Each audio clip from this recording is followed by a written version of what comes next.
Details చూద్దాం. Phone tapping వ్యవహారంలో మాజీ ఓఎస్టీ ప్రభాకర్ రావు సంచలన విషయాలను వెల్లడించారు. తాను కేసీఆర్ బాధితుడనని తెలిపారు ఎస్ఐబి మాజీ OST Prabhakar Rao. Phone tapping కేసులో ప్రధాన నిందితుడైన ప్రభాకర్ రావు ప్రస్తుతం అమెరికాలో ఉన్నారు.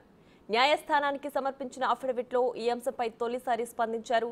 రాజకీయ ఒత్తిళ్ల కారణంగా నల్గొండ ఎస్పీ పోస్టు నుంచి తనను అప్పటి సీఎం కేసీఆర్ అనాలోచితంగా బదిలీ చేశారని అన్నారు. అప్పట్లో ప్రతిపక్ష నేతలకు మద్దతిస్తున్నారని బీఆర్ఎస్ జిల్లా నేతలు చెప్పడంతో కేసీఆర్ ఆ నిర్ణయం తీసుకున్నారని పేర్కొన్నారు. అక్కడి నుంచి సిఐడికి బదిలీ చేశారని, డీఐజీ నుంచి ఐజీగా పదోన్నతి కల్పించడంలోనూ 5 నెలలు ఆలస్యం చేశారని అన్నారు. కేసీఆర్ సామాజిక వర్గానికి చెందినందువల్లే తనను ప్రభుత్వం ఇంటెలిజెన్స్లోకి తీసుకున్నారనేది అవాస్తవమని తెలిపారు. తనపై అరెస్టు వారెంట్ జారీ చేయాలంటూ దర్యాప్తు సంస్థ న్యాయస్థానంలో దరఖాస్తు చేయడం సరికాదన్నారు. తాను హైదరాబాద్లోనే శాశ్వత నివాసం ఏర్పాటు చేసుకున్నానని, ప్రస్తుతం అమెరికాలోని ఇలినోయా ప్యాంటియాక్లో ఉన్నానని, నాలుకపై ట్యూమర్కు చికిత్స పూర్తయిన అనంతరం తప్పనిసరిగా దర్యాప్తు అధికారి ముందు హాజరవుతానని పేర్కొన్నారు. దర్యాప్తు సంస్థ దరఖాస్తును కొట్టివేయాలని కోరారు. ప్రభాకర్ రావు తరపు న్యాయవాది సురేందర్ రావు ఈ అఫిడవిట్ను సమర్పించారు.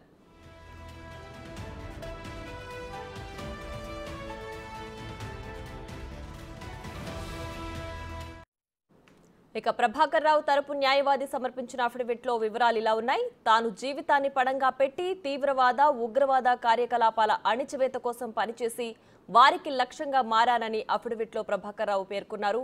తనను హిట్ లిస్ట్లో చేర్చారని తెలిపారు. 30 ఏళ్ల సర్వీసులో 3 కాలం ఇదే విభాగంలో పనిచేసి ఐబీ, కేంద్ర హోంశాఖ, ఇతర రాష్ట్రాల ఇంటెలిజెన్స్ శాఖల నుంచి నైతిక విలువలు పాటించే విషయంలో తోటి పోలీసు అధికారులు, సీనియర్ల నుంచి ప్రశంసలు పొందారని పేర్కొన్నారు.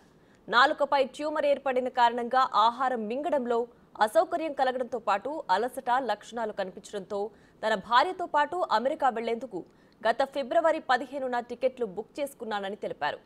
జూన్ 26న తిరిగి వచ్చేందుకు సైతం టికెట్ బుక్ చేసుకున్నానని పేర్కొన్నారు ప్రభాకర్ రావు.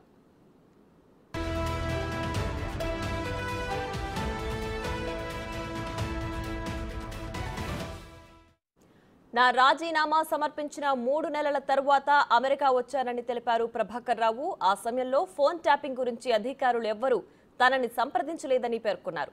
కేసు నమోదైన సంగతి తెలిసిన తరువాత దర్యాప్తు అధికారితో పాటు ఉన్నతాధికారులను సంప్రదించానని తెలిపారు.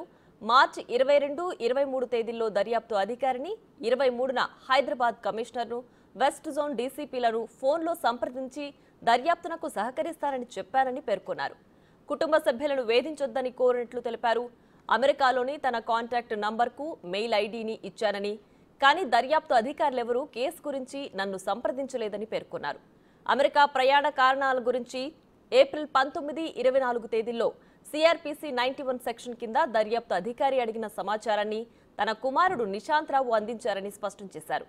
వైద్య పరీక్షలు పూర్తయిన ప్రయాణం చేయొచ్చని వైద్యులు సూచించిన వెంటనే భారత్కు తిరిగి వస్తానని అఫిడవిట్లో పేర్కొన్నారు.